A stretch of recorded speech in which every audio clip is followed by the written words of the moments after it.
Assalamualaikum warahmatullahi wabarakatuh.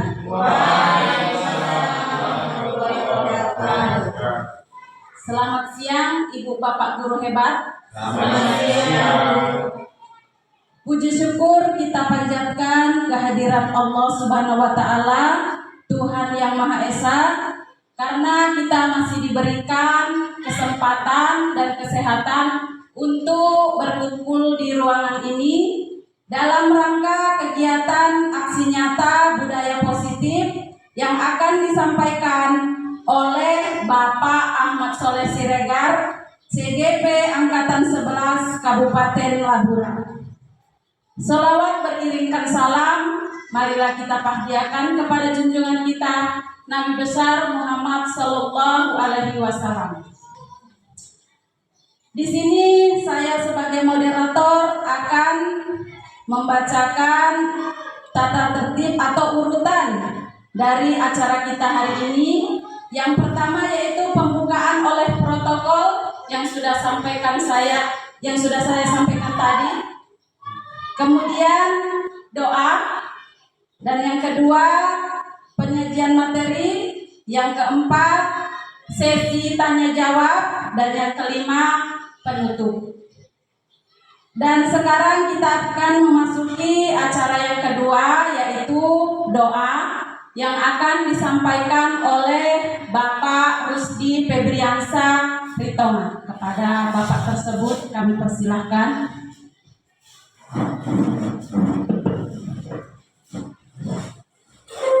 Assalamualaikum warahmatullahi wabarakatuh.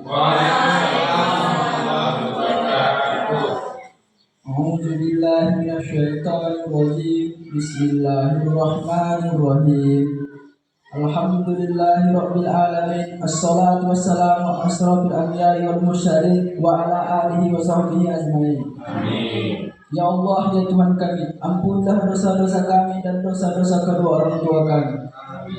Ya Allah, ya Tuhan kami, tunjukilah kami ke jalan yang benar. Ya Allah, ya Tuhan kami, berikanlah keberkahan kepada acara kami ini, ya Allah. Ya Allah, ya Tuhan kami, sehatkanlah kami dari segala bahaya, ya Allah. Alhamdulillahirabbil alamin. Sekian, wassalamualaikum warahmatullahi wabarakatuh.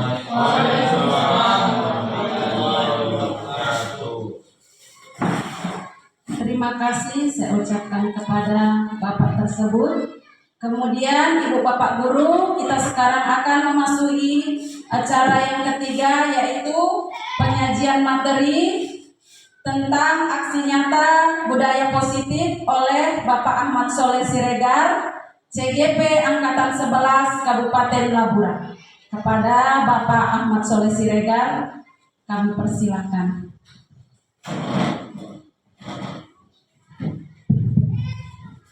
Terima kasih. Assalamualaikum warahmatullahi wabarakatuh. Dengan mengucapkan alhamdulillah sebagai bentuk rasa syukur kita kepada Allah Subhanahu wa taala, Tuhan yang Maha Kuasa, karena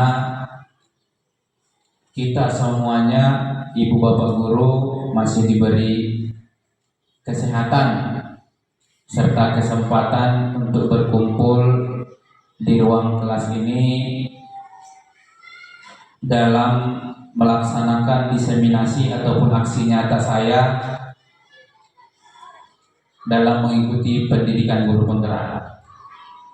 Salawat dan salam buat junjungan kita Nabi besar Muhammad Sallallahu Alaihi Wasallam. Semoga kita mendapatkan syafaat dari beliau ketika kita membutuhkannya. Amin ya rabbal alamin. Yang terhormat Bapak Kepala Sekolah beserta Ibu Bapak Guru yang berhadir pada kesempatan ini, saya ucapkan terima kasih atas kesempatan yang Ibu Bapak berikan serta meluangkan waktunya untuk menghadiri kegiatan yang akan dilaksanakan ini. Di sini saya sampaikan bahwa tujuan daripada kegiatan ini adalah untuk melaksanakan salah satu tugas saya sebagai calon guru penggerak, di mana saya telah menyelesaikan satu modul. Dalam satu modul itu terdiri dari 4 sub yang dimulai dari 1.1 sampai dengan submodul 1.4, dan ini yang akan kita laksanakan adalah merupakan modul yang terakhir, yaitu tentang budaya positif. Nah,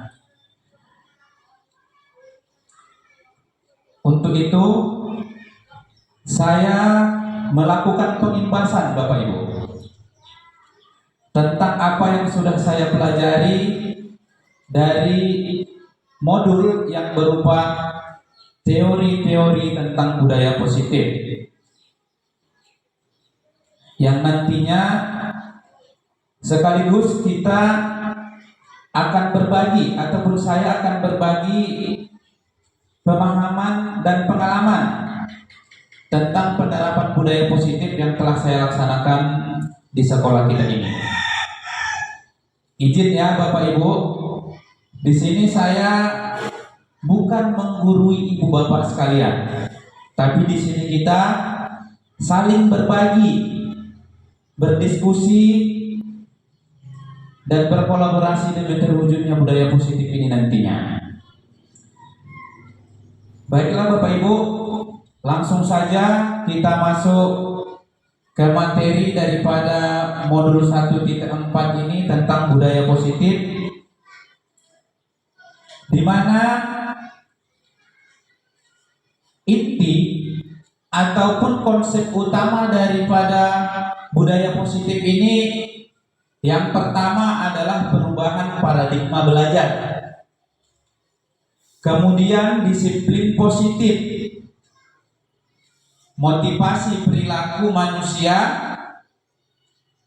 kebutuhan dasar manusia, posisi kontrol, keyakinan kelas, dan yang terakhir itu ada segitiga restitusi.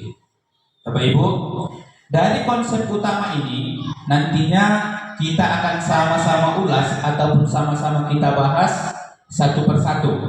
Nah, sebelum kita masuk ke konsep utama ataupun konsep inti daripada budaya positif tentang perubahan paradigma belajar, saya ada pertanyaan terhadap Bapak Ibu sekalian.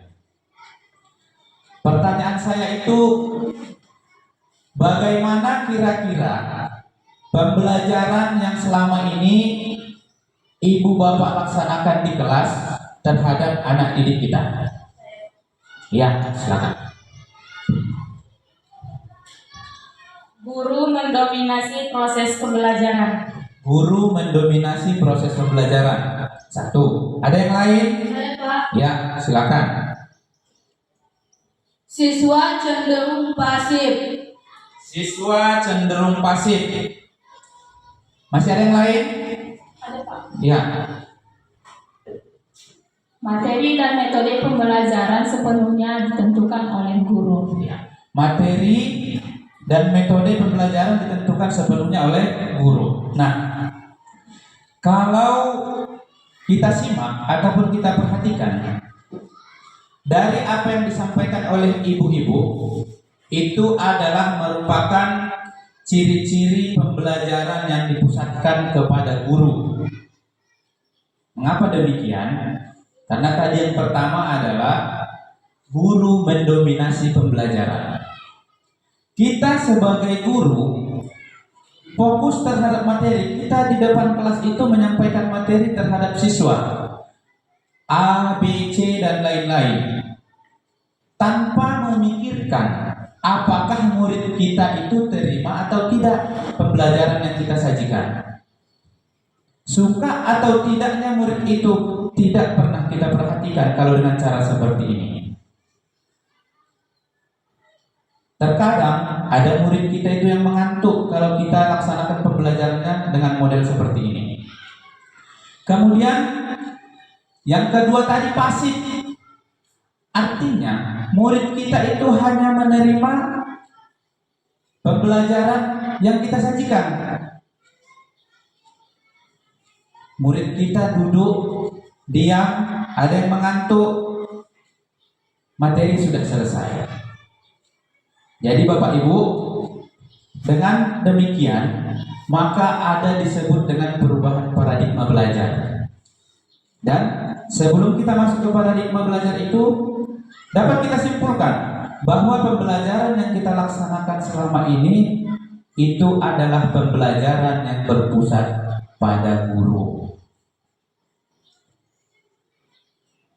Nah, ini dia Bapak Ibu. Jadi perubahan paradigma belajar yang saya maksud tadi itu adalah di mana pembelajaran itu dirancang berdasarkan prinsip pembelajaran berdiferensiasi, sehingga setiap murid belajar sesuai dengan kebutuhan dari tahap perkembangannya untuk mewujudkan profil pelajar Pancasila. Nah, Bapak Ibu, kita dalam perubahan paradigma belajar ini, dalam menyajikan materi, kita harus sesuaikan dengan kebutuhan murid-murid kita ataupun karakter daripada murid-murid kita. Ada beberapa karakter pada murid seusia SD atau sekolah dasar. Kita ini kan sekolah dasar ya kan Bapak Ibu. Nah, karakternya itu yang pertama, mereka itu senang melakukan sesuatu. Itu karakter siswa SD. Selain itu mereka senang melakukan sesuatu itu dengan cara bekerja sama. Artinya mereka itu senang bekerja kelompok. Makanya Bapak Ibu, kalau di sekolah kita ini mungkin murid terbanyak itu ada 15 ataupun 12. Itu kita bagi menjadi kelompok-kelompok kecil agar mereka ikut aktif dalam proses pembelajaran yang kita lakukan nanti, demi terwujudnya profil pelajar Pancasila. Kita sama-sama ketahui bahwa profil pelajar Pancasila ini sangat dihayo-hayokan di seluruh Indonesia. Kenapa? Karena pada saat ini kita telah memakai kurikulum Merdeka, di mana di situ mencakup 6 profil pelajar Pancasila. Apa yang pertama Bapak Ibu? Iya.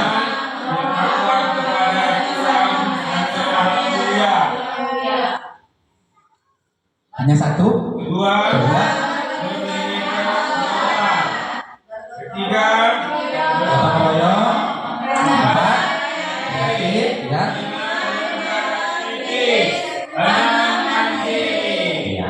Ini harus kita terapkan Bapak Ibu agar terwujudnya pendidikan nasional sesuai dengan yang dicita-citakan oleh Bapak Pendidikan Nasional, yaitu Bapak Ki Hajar Dewantara. Jadi Bapak Ibu, saya mengajak Bapak Ibu semuanya untuk meninggalkan pola pembelajaran yang tadi yang berpihak pada kita sebagai guru. Karena Bapak Pendidikan Nasional, yaitu Bapak Ki Hajar Dewantara, mengajak kita dalam melaksanakan pendidikan itu dengan cara menuntun dan berpihak pada murid. Sampai di sini Bapak Ibu untuk konsep utama ataupun konsep inti yang pertama daripada budaya positif. Kita masuk yang kedua tentang disiplin positif. Nah, jika kita menerapkan disiplin positif, maka kita itu akan mengajarkan murid untuk bertanggung jawab serta dapat menumbuhkan kesadaran diri berdasarkan nilai-nilai kebajikan. Jadi Bapak Ibu, yang disebut dengan nilai-nilai kebajikan ini seperti apa kira-kira? Ya, Bu Agama ya. Ini Bu Agama jujur. Jadi kalau jujur itu kita masukkan ke profil pelajar Pancasila nomor 1, iya. Beriman, bertakwa, ya, kepada Tuhan yang Maha Esa, dan berakhlak mulia, jujur. Selain jujur, apakah masih ada? Adalah mandiri, Ya, mandiri, kreatif, Jika kita melaksanakan disiplin positif, ini akan tumbuh pada diri anak didik kita ataupun tumbuh pada murid-murid kita. Makanya di sini yang kedua, saya buat dengan menerapkan disiplin positif dapat mengontrol diri ketika akan melakukan tindakan. Maksudnya, anak-anak itu berpikir. Karena kita sudah menanamkan disiplin diri pada mereka. Kalau saya nanti berbuat seperti ini, akan jadi seperti ini. Kemudian yang ketiga, disiplin positif itu dapat membuat murid memahami dan menyadari bahwa dalam melakukan sesuatu adalah motivasi dari dalam diri, bukan karena paksaan, pujian ataupun hukuman.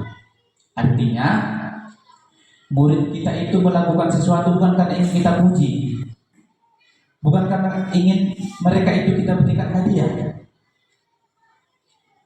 Misalkan datang murid si A, saya hari ini datang tepat waktu, lebih cepat dari biasanya. Saya bersihkan kelas sehingga ruangan kelas itu nyaman untuk kita belajar.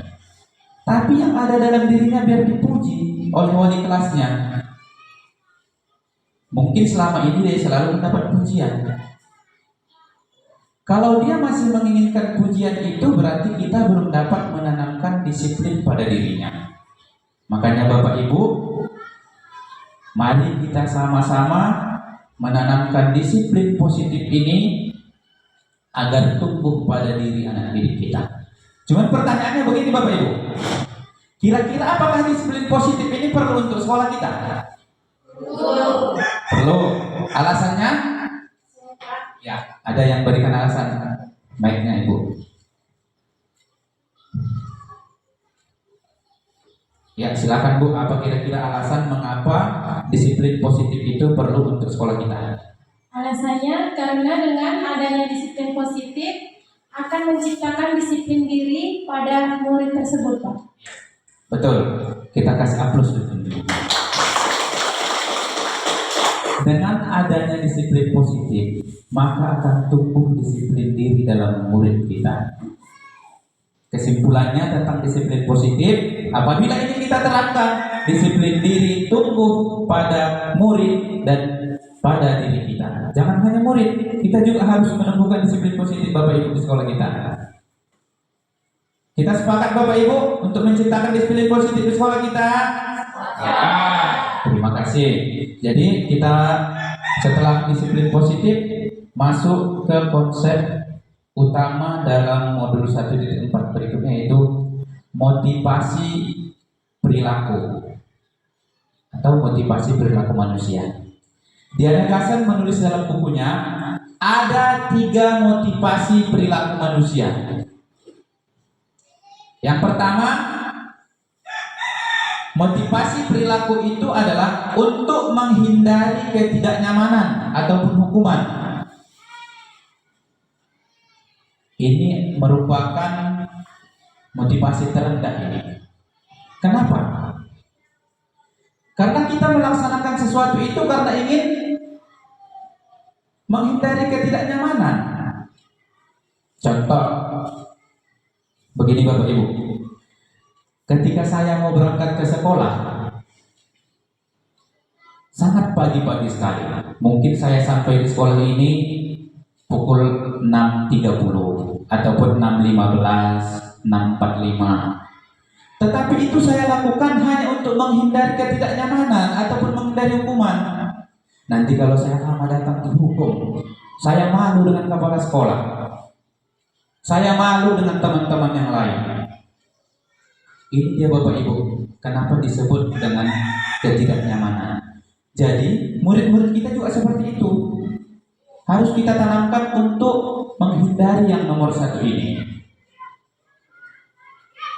Kalaulah nanti murid kita semuanya datang hanya karena menghindari hukuman, itu lain ceritanya Bapak Ibu. Nah, yang kedua itu untuk mendapatkan imbalan dari orang lain. Apa itu imbalan? Hadiah. Misalkan kita datang ke sekolah, Saya usahakan setiap hari, setiap minggu, setiap bulan paling cepat, guru yang paling cepat datang ke sekolah. Tapi hanya ingin mendapatkan hadiah. Mungkin ada iming-iming dari pimpinan. Siapa guru yang paling cepat datang, yang paling aktif akan saya berikan hadiah. Bapak Ibu, kita sama-sama berharap untuk menghindari motivasi perilaku yang kedua ini.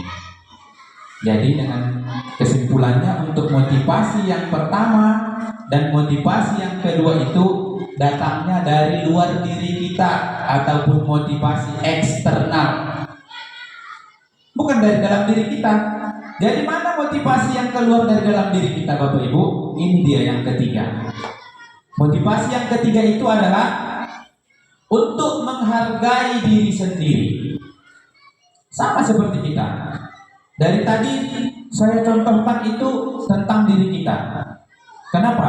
Karena kalau sudah kita mulai dari diri, maka murid juga akan terbiasa. Ya Bapak Ibu, segala sesuatunya harus kita mulai dari diri kita. Kita berangkat dari rumah dengan tujuan yang ikhlas, datang ke sekolah. Kita itu pasti enak, senang, nyaman menyampaikan materi kepada murid.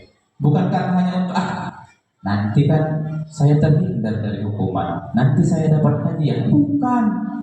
Tapi motivasi yang ketiga ini adalah kita sendiri yang menghargai diri.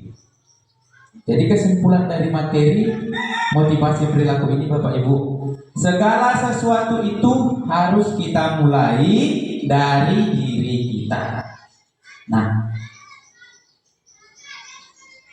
Bapak Ibu, ada beberapa dampak yang terjadi dari pemberian hadiah, dari motivasi yang kedua tadi. Yang pertama yaitu pengaruh jangka pendek dan jangka panjang. Akan ada pengaruhnya. Suatu saat ketika kita tidak memberikan hadiah, murid itu tidak akan mau lagi datang tepat waktu, tidak akan mau lagi membersihkan kelas, tidak akan mau lagi belajar di kelas. Karena sudah terbiasa, nanti saya dapat nilai 100, diberi hadiah. Suatu saat ketika kita tidak memberikan hadiah, motivasinya akan berubah. Yang kedua, penghargaan menghukum. Kemudian ketiga, penghargaan mengurangi ketepatan. Kemudian penghargaan tidak efektif. Penghargaan merusak hubungan. Artinya begini Bapak Ibu, kenapa merusak hubungan? Karena dia sudah terbiasa kita beri hadiah. Ketika murid tidak kita beri hadiah, itu akan merusak hubungan. Saya pikir Bapak kasih hadiah lagi sama saya. Besok saya nggak mau lagi mengerjakan soal itu. Itu Bapak Ibu. Kemudian penghargaan itu akan menurunkan kualitas. Kenapa menurunkan kualitas? Karena dia yang ada dalam pikirannya selalu mengharapkan imbalan. Setiap pekerjaan yang dilakukannya harus mendapatkan imbalan. Kemudian penghargaan mematikan kreativitas. Dan yang terakhir, penghargaan itu mengurangi motivasi intrinsik. Jadi Bapak Ibu, motivasi intrinsik ini adalah motivasi yang keluar dari dalam diri murid kita itu. Nah, jadi bagaimana Bapak Ibu apabila ini terjadi dengan murid kita? Apabila motivasi nomor 1 dan nomor 2, itu tadi motivasi eksternal. Apabila itu terjadi pada murid kita, tugas kita sebagai guru berupaya untuk menumbuhkan motivasi perilaku yang terdapat pada nomor 3.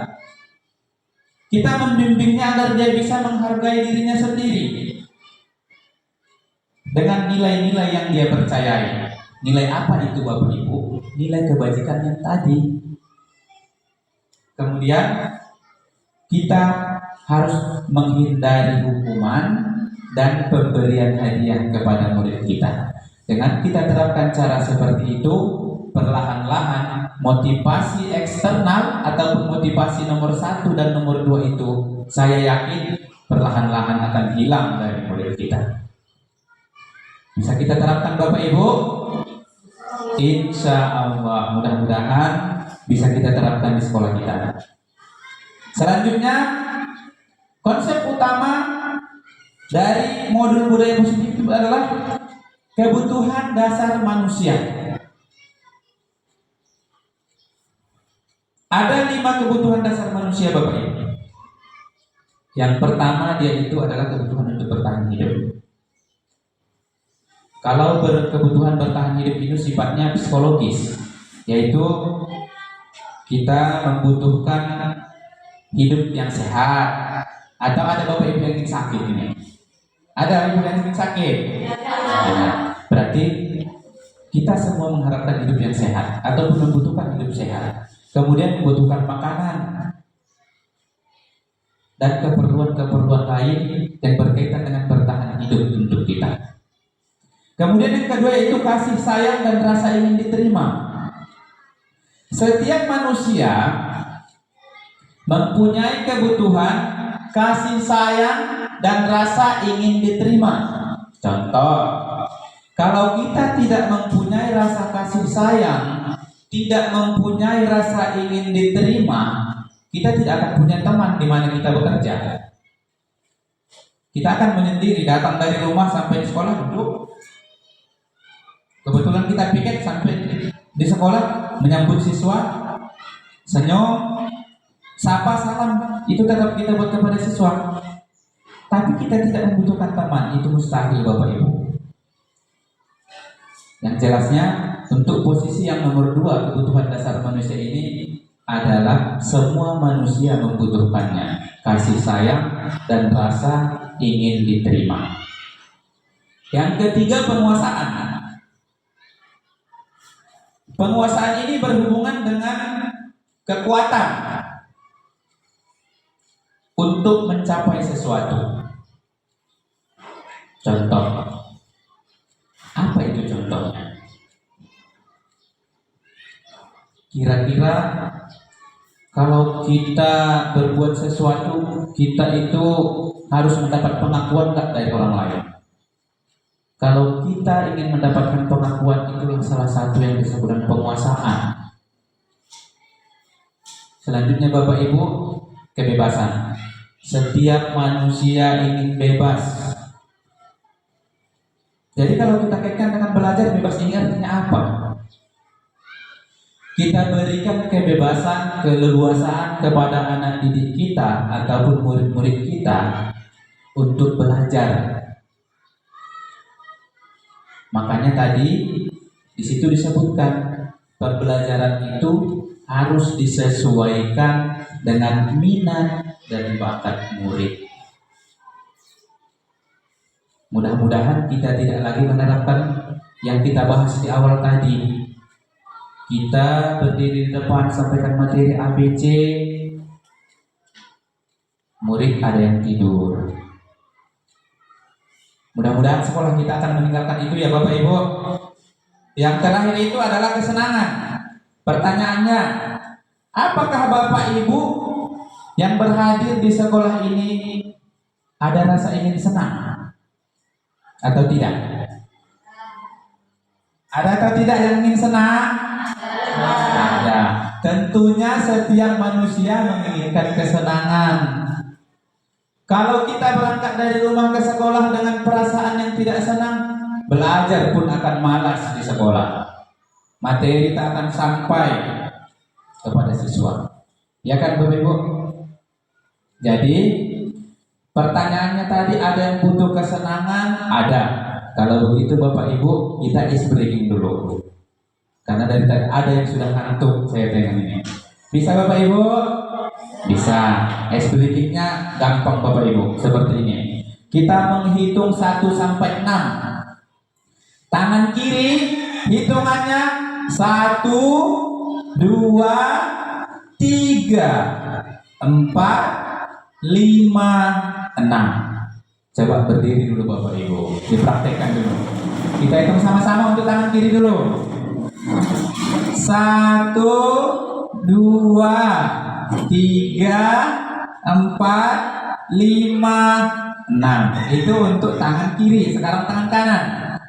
1, 2, 3, 4, 5, 6. Coba praktekkan Bapak Ibu. Saya yang hitung, Bapak Ibu yang praktek. Tangan kanan dulu. 1, 2, 3, 4, 5, 6. Ada yang bingung. Boleh tertawa Bapak Ibu. Tadi kan kita membahas kesenangan. Sekarang kita coba dua-duanya. Kita coba dua-duanya ya. Kalau satu kan yang pertama sama-sama di atas. Saya, kita ulangi. Saya menghitung, Bapak Ibu yang praktek.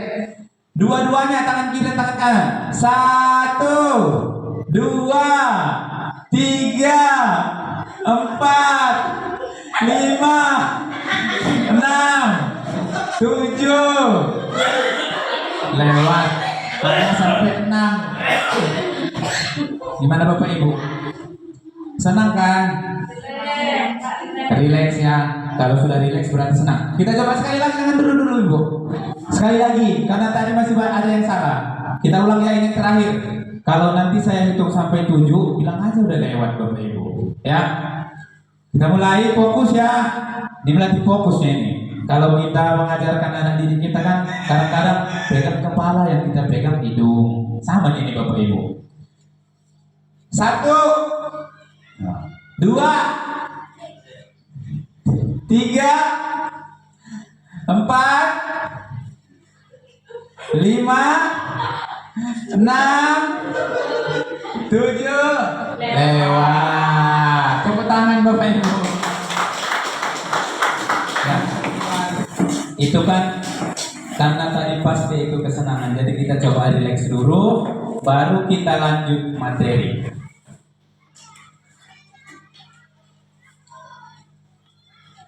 Konsep utama dari modul ini selanjutnya itu posisi kontrol.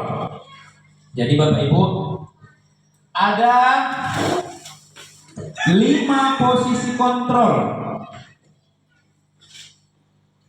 yang akan kita laksanakan sebagai guru. Nanti setelah mempelajari ini ataupun memahami ini, kita mengetahui kita berada di posisi yang mana. Mengecil Pak. Ya nanti ya Ibu. Nah, dalam posisi kontrol ini yang pertama yaitu ada penghukum. Seperti apa itu posisi penghukum? Posisi penghukum itu biasanya Bapak Ibu ini suka membentak. Ya, suka membentak. Woi, sini kau. Itu contoh. Kau selalu saja salah. Apa yang ada dalam pikiranmu? Iya kan Bapak Ibu?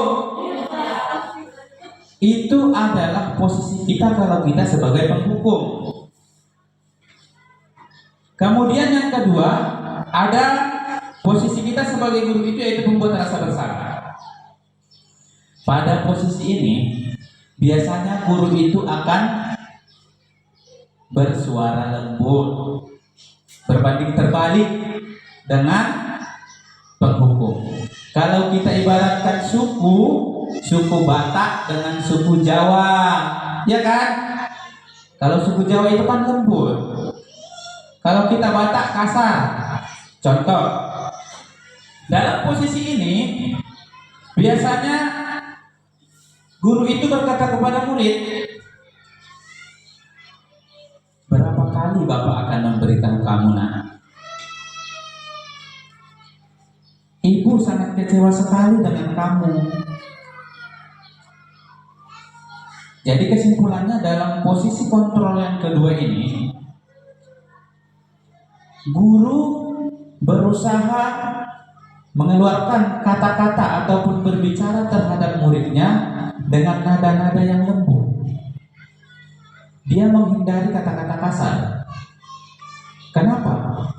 Karena dia itu berusaha agar membuat murid itu bersalah. Tolonglah nak, kamu jangan datang terlambat lagi. Nanti saya dimarah oleh Bapak Kepala Sekolah. Itu contoh. Kalau kita dengan nada lembut seperti itu, pasti yang ada dalam diri murid kita itu dia merasa bersalah. Itulah kenapa disebut sebagai pembuat rasa bersalah. Kemudian yang ketiga ini posisi guru sebagai teman.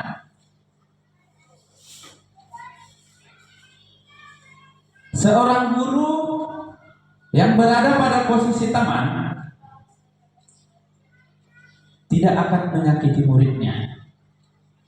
Kenapa? Karena dia menganggap murid itu sebagai teman beliau. Namun akan tetap berupaya mengontrol murid tersebut. Dia tidak mau membuat sakit hati si murid, tapi dia tetap mengontrol tingkah laku ataupun tindak tanduk yang dilakukan oleh murid tersebut. Akan tetapi dalam posisi teman ini ada posisi negatif ataupun posisi positifnya.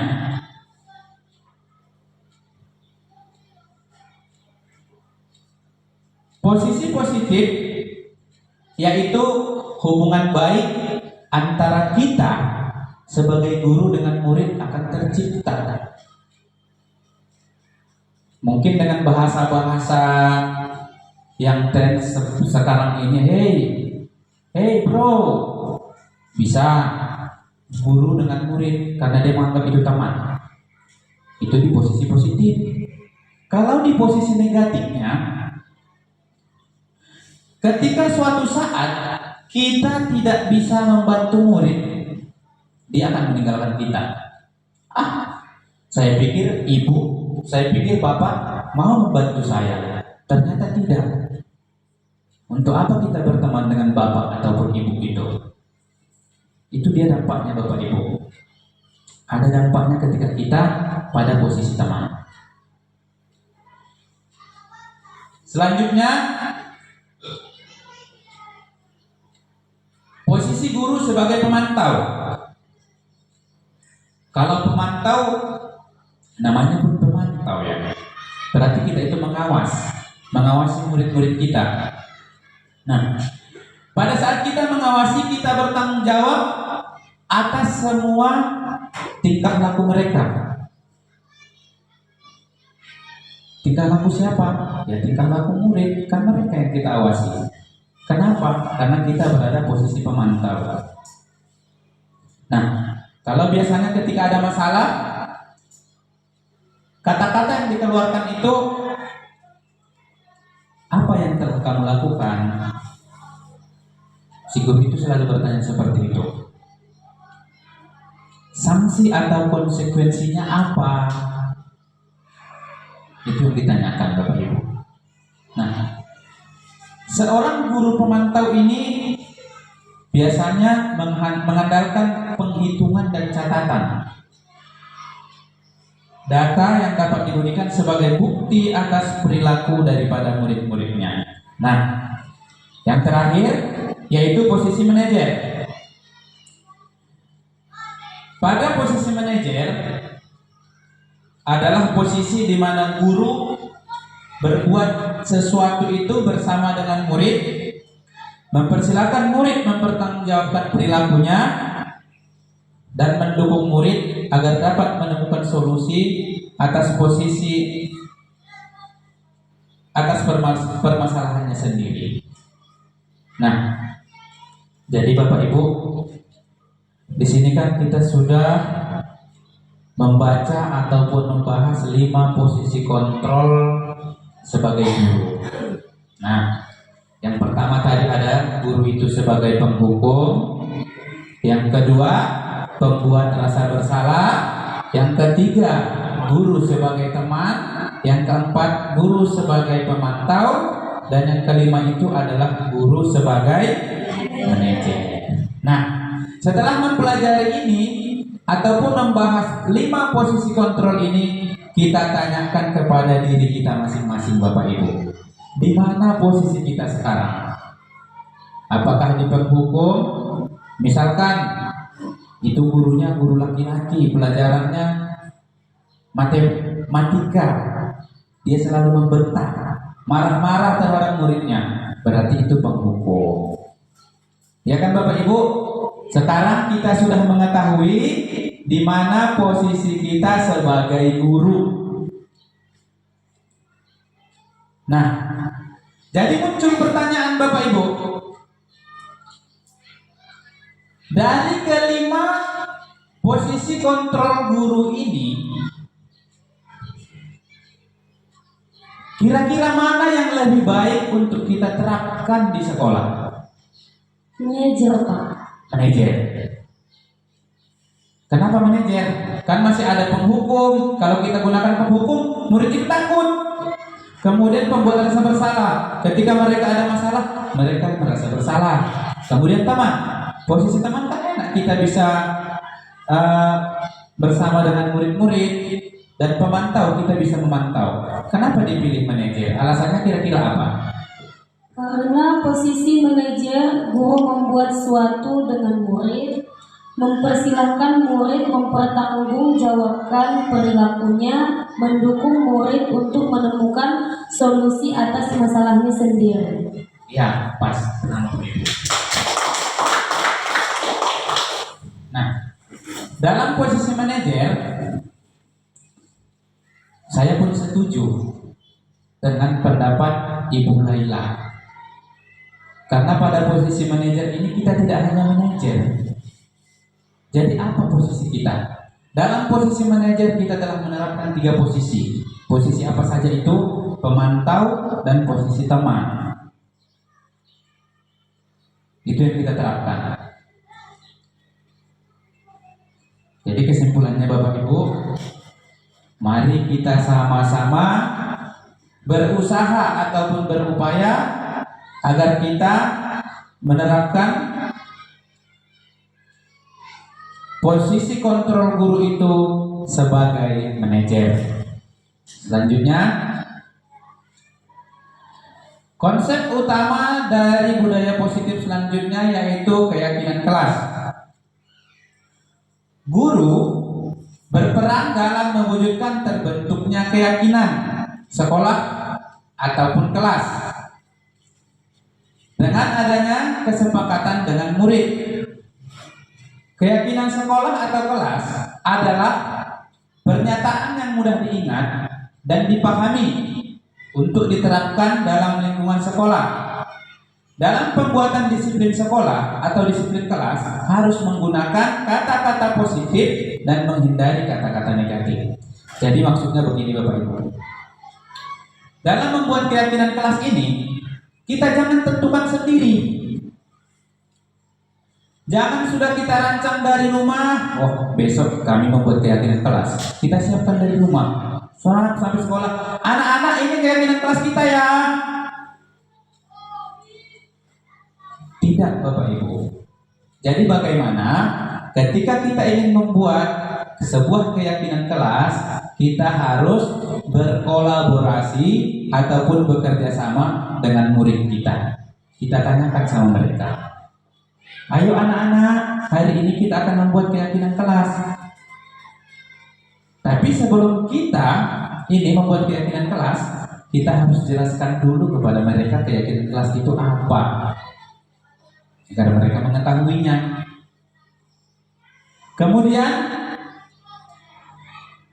keyakinan sekolah atau kelas adalah pernyataan yang mudah diingat dan dipahami. Nah, ketika kita Bapak Ibu ingin membuat keyakinan kelas, harus yang mudah diingat. Kalimatnya jangan panjang-panjang. Kenapa? Kalau kita buat yang tidak mudah diingat dengan kalimat yang panjang, tak akan bisa kita terapkan. Kemudian menghindari kata-kata negatif, harus menggunakan kata-kata positif. Contohnya seperti apa?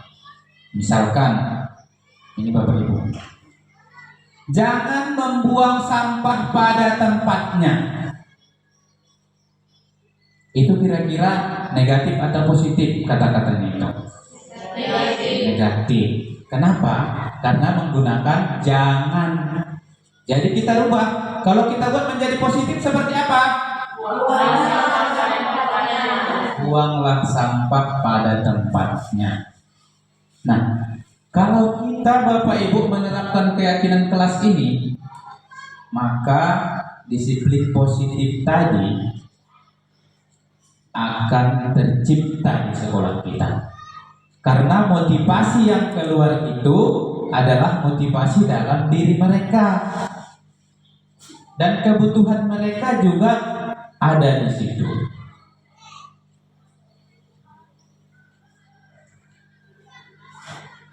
Selanjutnya Bapak Ibu, konsep utama selanjutnya itu adalah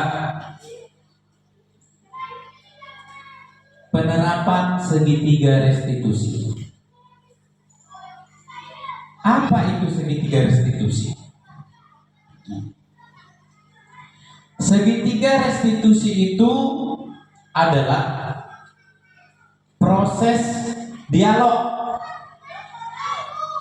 ataupun kita berbicara langsung dengan murid untuk menyelesaikan masalah murid kita dan mendapatkan penyelesaian, sehingga tercipta murid yang mandiri dan murid yang bertanggung jawab. Nah, dalam menyelesaikan segitiga restitusi ini ada 3 langkah Bapak Ibu. Yang pertama yaitu ada menstabilkan identitas. Yang kedua, validasi kebutuhan atau kita validasi tindakan yang salah. Yang ketiga adalah menanyakan keyakinan. Nah, langkah yang pertama itu, ini Bapak Ibu, kita stabilkan dulu identitas murid kita.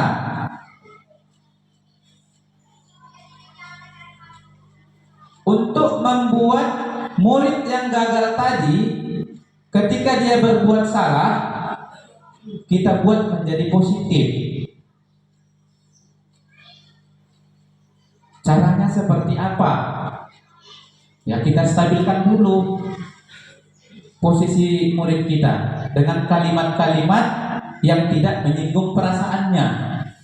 Artinya, ketika pada posisi ini, ketika kita akan menstabilkan identitas murid kita bertanya ataupun kita sampaikan kepada murid kita bahwa berbuat salah itu sangat manusiawi. Tidak ada manusia yang sempurna.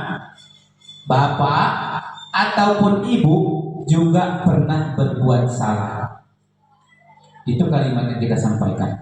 Ketika ini kita sampaikan, pasti dia pun akan merasa termotivasi kembali. Oh, berarti yang telah saya lakukan itu gak salah. Tetapi tidak semua orang itu tidak pernah melakukan kesalahan. Itu yang ada dalam dirinya. Kemudian kita sampaikan lagi ketika kita akan menstabilkan. Kita pasti bisa menyelesaikan masalah ini. Bapak ataupun ibu tidak tertarik untuk mencari tahu siapa yang benar, siapa yang salah. Bapak ibu lebih tertarik untuk menyelesaikan masalah. Inilah yang kita sampaikan kepada anak didik kita. Kemudian kita juga bisa mengatakan, kalau kamu menyalahkan dirimu sendiri terus-menerus, apakah kamu bersikap baik pada dirimu sendiri? Pasti dalam dirinya, oh iya, kalau saya menyalahkan diri saya terus, nggak baik pada diri saya. Itu yang akan muncul ataupun yang ada dalam pikiran si anak.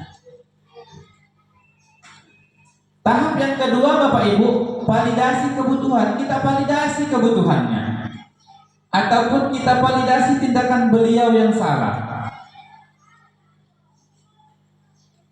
dengan cara membantu murid mengenali kebutuhan dasar yang ingin dipenuhinya ketika melakukan kesalahan itu. Kenapa? Karena pada dasarnya setiap manusia tujuannya adalah memenuhi kebutuhan hidup, memenuhi kebutuhannya. Anak didik kita yang mempunyai masalah pasti ada alasan, ada kebutuhan. Di situ kita tanya, bagaimana cara kita bertanya? Kita bisa menggunakan kata-kata, misalkan, kamu bisa saja melakukan hal yang lebih buruk dari itu. akan tetapi kamu tidak melakukannya. Kemudian bisa juga kamu pasti punya alasan mengapa melakukannya. Kita tanya, misalkan kita ingin menerapkan segitiga restitusi pada posisi validasi kebutuhan, di situ kita tanya, nah, kamu pasti punya alasan ketika kamu melakukan ini. Dia pasti menjawab, iya Pak. Apa alasannya, nak? Dia akan menyampaikan alasan-alasan kenapa dia melakukan hal tersebut.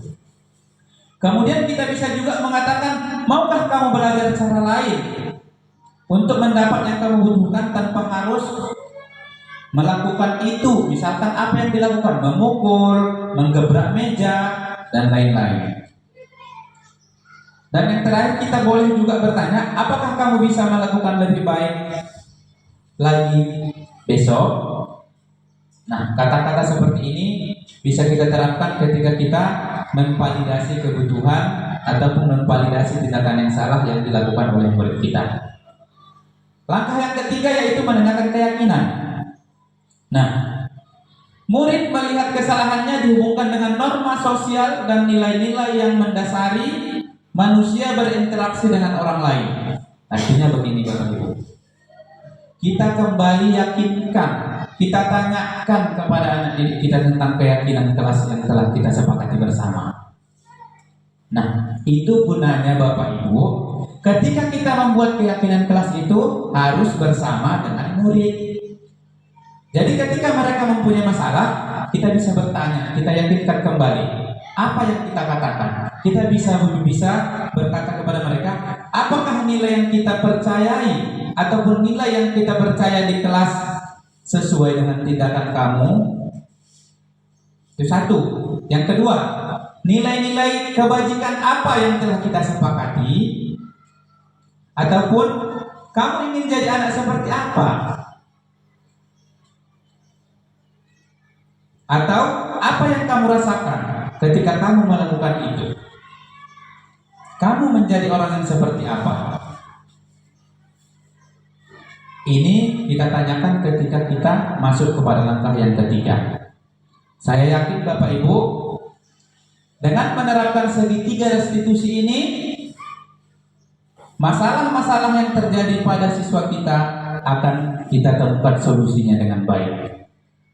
Jadi Bapak Ibu, saya sudah menerapkan segitiga restitusi ini dalam menyelesaikan masalah dari anak didik kita.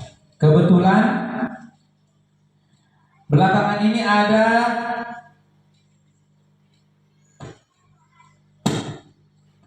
dua siswa kita yang mempunyai masalah. Satu yang berkaitan dengan dia tidak terima atas pekerjaannya dilihat ataupun dicontek oleh teman-temannya. Itu satu. Kasus yang kedua, ada siswa kita di kelas 6 ini sering datang terlambat.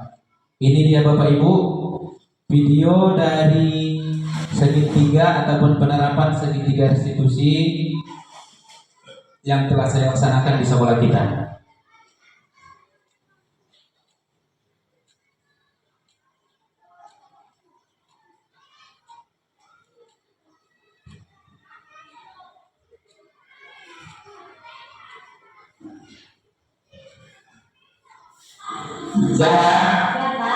Tadi Bapak dengar dari ketua kelas, kamu berkata ya? Iya Pak, saya dengan Maria. Dia selalu mengajarkan mengajar, tapi juga dulu sekolah. Oh gitu. Wajarlah kalau kamu marah dan kesal dengan Arya. Seandainya Bapak Ibu suka, Bapak Ibu pasti melakukan mayasan. Itu dia Bapak Ibu. Pada posisi menstabilkan identitas.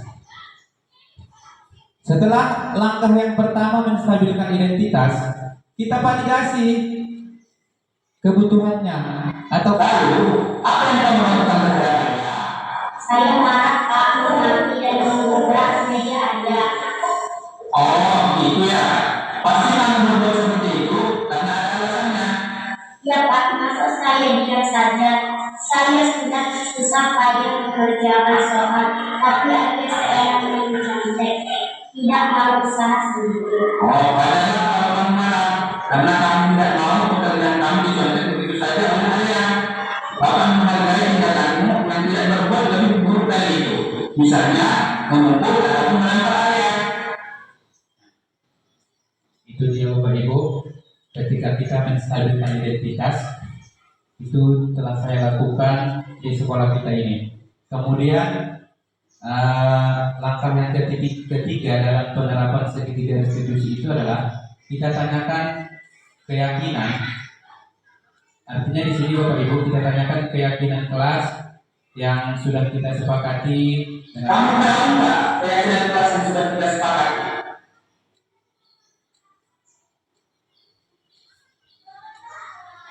Sorry, salah. Ini Bapak Ibu ini dia yang ketiga. Sekarang, coba kita pikirkan, apakah tindakan kamu menabrak area itu, apakah sesuai dengan keyakinan kelas kita? Tidak, Pak. Menurut kamu, keyakinan kelas apa yang sudah kamu langgar? Saling menghormati antar teman, Pak. Iya, betul. Menurut kamu penting tidak menghormati teman kamu? Penting, Pak. Baik, kalau menurut kamu itu penting, keyakinan kelas apa yang harus kamu lakukan pada saat kamu sedang marah? Bersabar, Pak. Apa yang harus kamu lakukan untuk memperbaiki masalah ini? Saya akan lebih bersabar dan menahan amarah saya, Pak. Kalau ada teman yang mencontek, akan saya laporkan pada wali kelas, Pak. Tepat sekali tindakan kamu. Tetap semangat ya. Silakan. Di menanyakan keyakinan, kita tanyakan apa keyakinan kelas kita, dan di situ siswa akan menemukan solusinya ataupun solusi dari permasalahan yang telah diperbuatnya. Itu masalah yang pertama, tentang tugas-tugas di sekolah di mana murid tidak terima pekerjaan dia itu dicontek oleh teman-teman yang lain. Ada satu kasus lagi yang telah saya pecahkan di sekolah kita ini dengan menggunakan segitiga restitusi, yaitu dengan siswa yang bernama Irwan, di mana Irwan ini sering datang terlambat.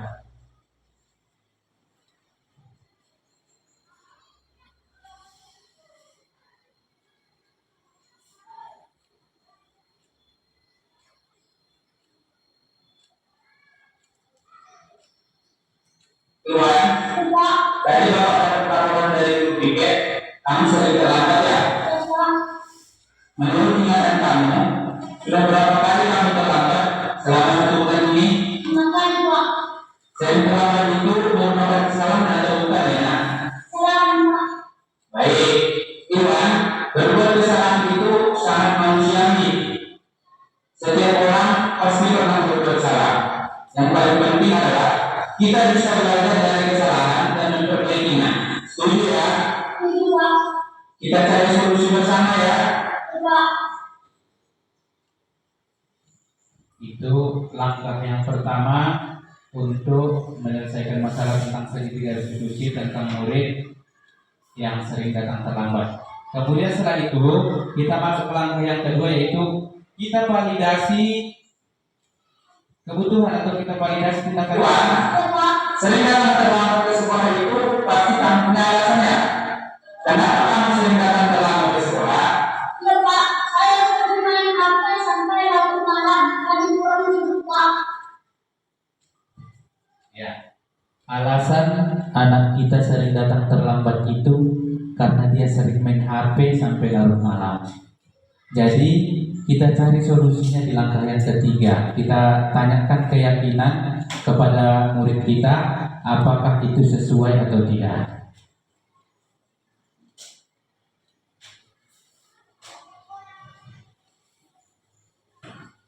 Kamu tahu nggak keyakinan kelas yang sudah kita sepakati? Tahu, Kalau dalam terlambat ke sekolah sesuai keyakinan kelas kita tidak. tidak, Pak. Menurut kamu, keyakinan kelas apa yang sudah kamu langgar? Disiplin, Pak. Menurut kamu, disiplin itu penting tidak buat kamu? Penting, Pak. Menurut saya lagi pas waktu dan saya bisa menghargai waktu. Betul. Menghargai waktu itu sangat penting buat kita dan banyak manfaatnya. Misalnya menghargai orang-orang dan melatih rasa kepedulian. Ya Pak, saya berusaha selamat. Saya mohon Pak. Ya, sikap yang sangat baik sudah kamu lakukan dalam cara meminta maaf.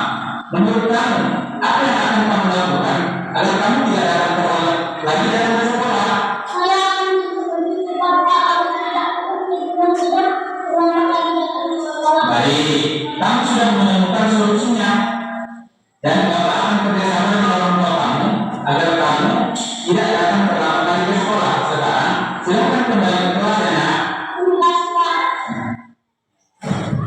Itu yang tahun ketiga penerapan segitiga distribusi. Jadi Bapak Ibu, kita tidak bisa terlepas dengan berkolaborasi ataupun bekerja sama dengan orang tua murid. Artinya untuk melaksanakan pendidikan ataupun menerapkan budaya positif itu di sekolah kita harus kita tidak terlepas dengan dari 3 pilar pendidikan, yaitu guru, murid, dan orang tua siswa. Selanjutnya Bapak Ibu, dengan berakhirnya video penyelesaian masalah tentang segitiga restitusi, maka berakhir materi kita pada siang hari ini. Demikian yang dapat saya sampaikan tentang materi budaya positif dan berbagi pengalaman di modul 1.4 budaya positif ini. Mudah-mudahan ada manfaatnya bagi kita semua dan budaya positif dapat kita terapkan di sekolah kita ini. Assalamualaikum warahmatullahi wabarakatuh.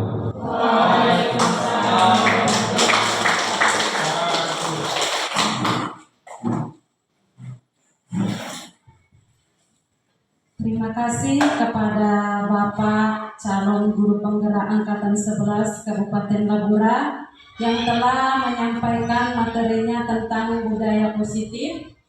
Selanjutnya kita masuk acara yang keempat, yaitu sesi tanya jawab. Di sini diberikan kesempatan kepada Ibu Bapak guru sekalian untuk memberikan pertanyaan kepada Bapak tersebut. Ya, silakan Bapak untuk menyampaikan pertanyaannya. Baik, terima kasih. Jadi dari penjelasan yang Bapak sampaikan tadi, yaitu pembelajaran yang berpusat pada guru. Jadi saya kurang paham tentang pembelajaran pada murid. Pertanyaan saya, pembelajaran yang berpusat pada murid itu seperti apa? Terima kasih. Ya, terima kasih kepada Bapak Parulian. Selanjutnya mungkin ada lagi pertanyaan dari Ibu atau Bapak yang lain. Ya, pas. Berarti pertanyaan hanya datang dari Bapak Parulian. Kemudian kami berikan kesempatan kepada Bapak penyaji materi untuk menjawab pertanyaan dari Bapak Parulian. Silakan Pak. Ya, terima kasih atas pertanyaan yang telah diberikan. Ya, mungkin ini tadi kelupaan ya. Kita tadi menjelaskan pembelajaran yang berpusat pada guru. Masa hanya pembelajaran berpusat pada guru? Jadi berpusat pada murid seperti apa? Kan gitu kira-kira. Nah, jadi Bapak Ibu, kalau kita katakan pembelajaran yang berpusat pada murid itu seperti apa? Artinya pembelajaran yang kita lakukan di kelas itu berfokus pada murid. Murid kita itu yang mengelola pembelajaran. Jadi kita sebagai guru hanyalah fasilitator bagi mereka. Jadi Bapak Ibu, kalau kita buat pembelajaran yang berpusat pada guru, pada murid, berarti yang berperan aktif dalam proses belajar itu adalah murid. Berbeda dengan berpusat pada guru. Guru hanya penyaji materi kalau berpusat pada guru. Nah, kalau berpusat pada murid, murid kita lah yang aktif. Kemudian metode pembelajaran yang kita gunakan pun kita sesuaikan dengan kebutuhan mereka. Kemudian penilaian yang kita lakukan dalam pembelajaran yang berpusat pada murid ini tidak hanya penilaian tertulis, akan tetapi kita bisa mengamati ataupun kita observasi ketika mereka itu melakukan sesuatu. Mungkin itu yang dapat saya sampaikan tentang pembelajaran yang berpusat pada murid. Terima kasih. Terima kasih atas jawaban dari Bapak. Bagaimana Ibu, Bapak Guru? Sudah puas dengan jawaban Bapak penyaji materi tadi? Khususnya Bapak Rudian? Wah, Sudah. jelas sekali. Jadi dengan ini berakhir dari sesi tanya jawab. Sekarang adalah penutup, dan penutup intinya atau kesimpulan dari materi yang kita sajikan dan adaptasi kita antara guru dan Bapak penyaji materi. Kepada Bapak untuk memberikan kesimpulan-kesimpulan dari materi kita ini. Silakan Bapak. Ya, terima kasih. Jadi kita masuk pada kesimpulan sebelum kita mengakhiri acara kita. Jadi kesimpulan dari konsep utama ataupun konsep inti budaya positif ini adalah kita akan melakukan perubahan. Kita harus mengubah pola belajar kita yang dulunya kita gunakan pola lama yang berpusat pada kita sebagai guru ke pola baru yang berpusat pada murid demi mewujudkan yang tadi itu adalah mewujudkan profil pelajar Pancasila. Nah, kemudian disiplin positif kita harus sama-sama terapkan di sekolah, karena dengan adanya disiplin positif maka disiplin diri pada murid kita juga akan tumbuh. Kemudian motivasi perilaku. Dengan menerapkan disiplin positif, maka motivasi perilaku akan tumbuh motivasi dari diri anak kita sendiri. Mereka akan bisa menghargai dirinya masing-masing. Dan berikutnya adalah kebutuhan dasar manusia. Ada juga posisi kontrol. Di sini kita tadi sudah mengetahui posisi kita di mana. Kemudian keyakinan kelas. Ingat Bapak Ibu, dalam hal pembuatan keyakinan kelas ini kita harus menghindari kata-kata negatif dan harus menggunakan kata-kata positif. Dan yang ketiga, yang terakhir adalah segitiga restitusi.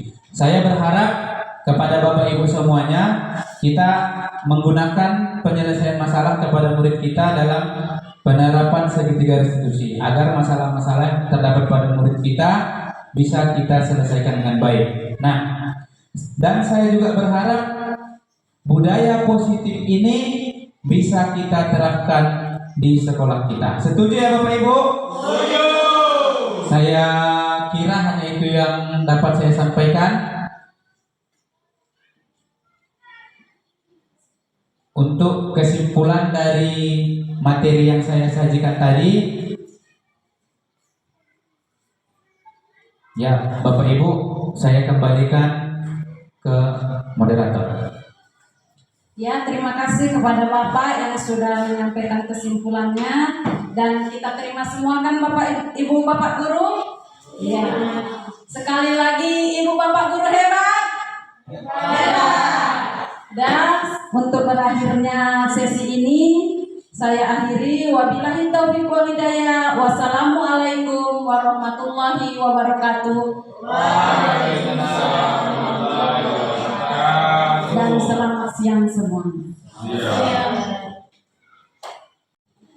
Refleksi saya terhadap budaya positif yang disampaikan oleh Bapak Ahmad Soleh Siregar sangat baik, dan kami akan menerapkan di sekolah kami.